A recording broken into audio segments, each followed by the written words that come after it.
Hello, my name is Jasmin Agustin, and this is my video submission for the retrospective project of Educ 4400. Okay, so starting off with the teacher engages in ongoing professional learning, question 1. So, over the past semester in Educ 4400, I have engaged in some activities that I believe will reinforce my future teaching practices, like take into account that management for my students is not always going to be everything, but I must be able to provide so much more for them to be happy and healthy people first, right? And I know that those type of actions can be overstepping some boundaries for them, but I just want them to know that I will do everything I can for them to be okay. And both academically and in life, I'll be there. I'll do my best. And I always say how I will be my students' number one cheerleader. I believe in them always, even when nobody else, I will. And I have also created some lesson plan templates for project-based learning types for my diverse learners.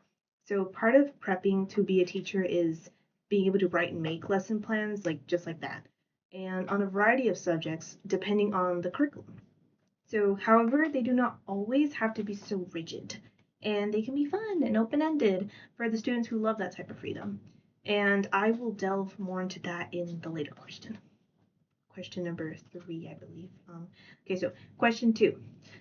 So, moving on, some ideas I have for how we'll continue to engage in activities to improve my future teaching practices let me make this bigger, is just diving into what needs to be done. So I feel like this is all what being a teacher is about sometimes. So during my practicum, we had that terrible snow and ice day that shut down schools for like a week. And despite all the planning, all that prepping to stay ahead, we still got held up by forces of nature that are way beyond our control. So my clinical teacher and I had to work together to make sure that the students did not fall too behind. And some of the students confided in me that they were very annoyed and this felt like nagging and busy work. And I told them that, but you guys need this, right? You guys just went through something like really like unpredictable, super unpredictable. And like you guys just need this. If you guys get this done, everything will be okay. And we had to be the ones to steer them in the right direction. And if I have to be that person, I'll accept that. I'll gladly do it. So, question 3. For the project portion, I ended up just doing project number 1, the 2 project-based learning or PBL lesson plan templates for introductory 9th grade mathematics lessons.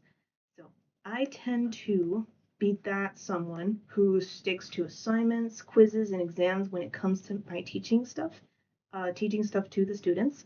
And in order to be a good educator, I need to be able to teach in more ways than one, not just that. And because that's how students learn best. The students learn best if they have multiple representations of a subject. So, and this project ended up helping me because I found exactly what counts as good subjects that are introduction friendly for them to use for a project. Like we could start off like within the first month of class, we could do this project all together. And also, as well as how to pace the project, right? This was originally supposed to be a 3-day project, but if it's just a 1-day project, it can be altered to that perfectly. So, oh, and what the students end up learning at the end. So also, I got to make an official rubric, which was super fun because it was the first time I made one for a project-based learning activity, a PBL activity. So this project will not only serve as a template for when I'm officially a teacher, but it would also act as a reference point to when I was first learning something new, and I hope to be better with more practice as the years come. Okay, this is subject 2. So the teacher uses evidence to continually evaluate your practice, particularly the effects of his or her choices and actions on others. Yes. And then question number 1. So for my time in this Educ 4400 course, I have used evidence from both scholarly journals and my clinical teacher to build what I can, creating fun yet challenging assignments for my students. And they have only ever increased my hope and faith in my future students. Like, I know a lot of them can get pretty grim, and I'm like, I know that's the reality, but I still will believe. I'll believe, even when there's none I will. So, and I will add that. Okay, and I also will add that both of these have opened my eyes to many ways an educator can fail their students. So, one of the more recurring examples that I found that a good teacher will bring this up any way they can. Do not stand in front of the classroom and lecture the whole time. Don't do it. I know professors here in college do, but don't do it in your classrooms. High school ones, don't do it.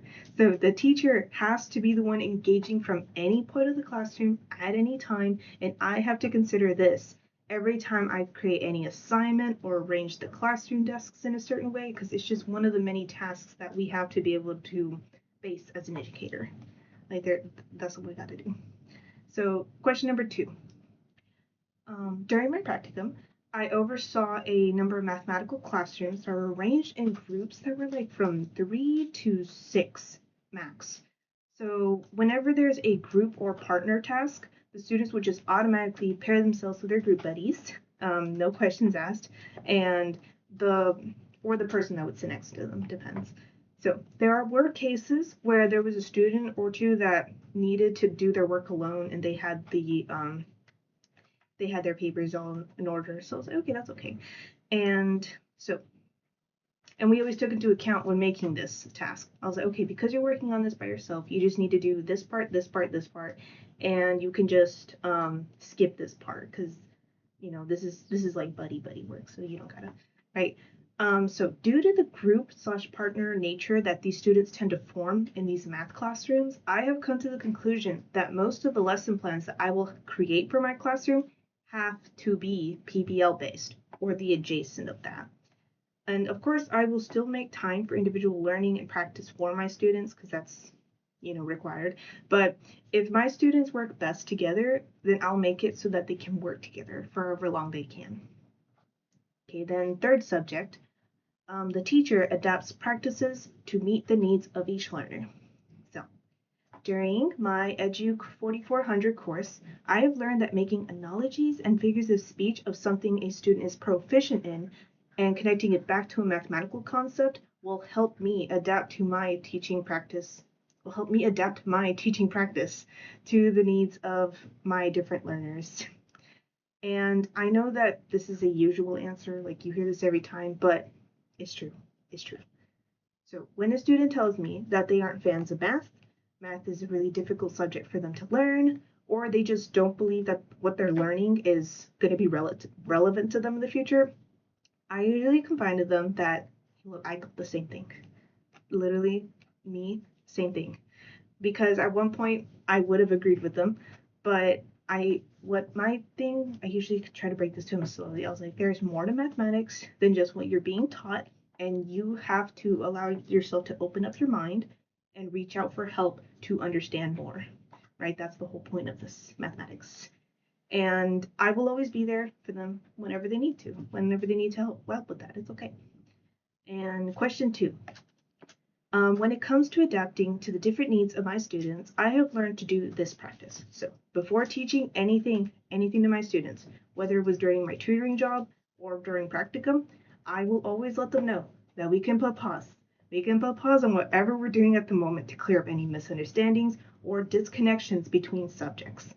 And I do this to assure them that it is okay to ask questions and to be confused, because you are going to get confused and you're going to have questions.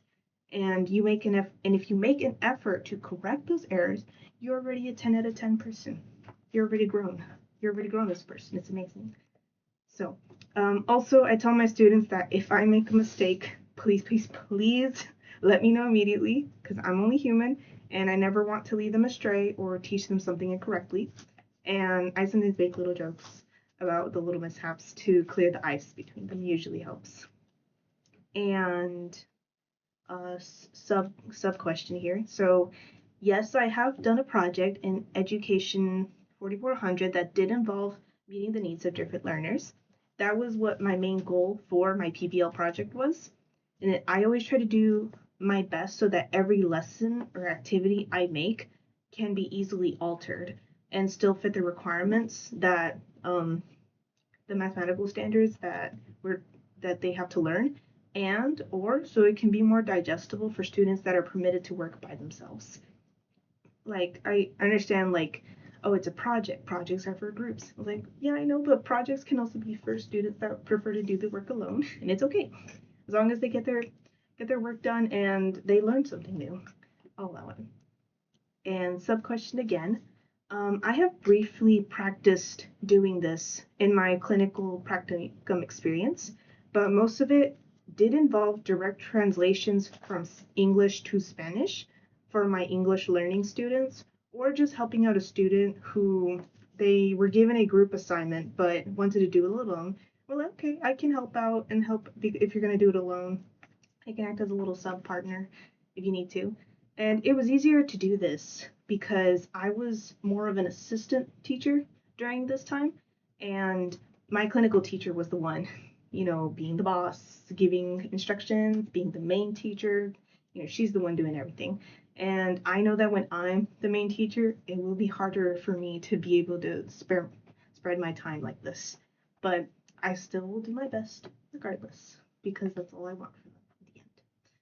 But yeah,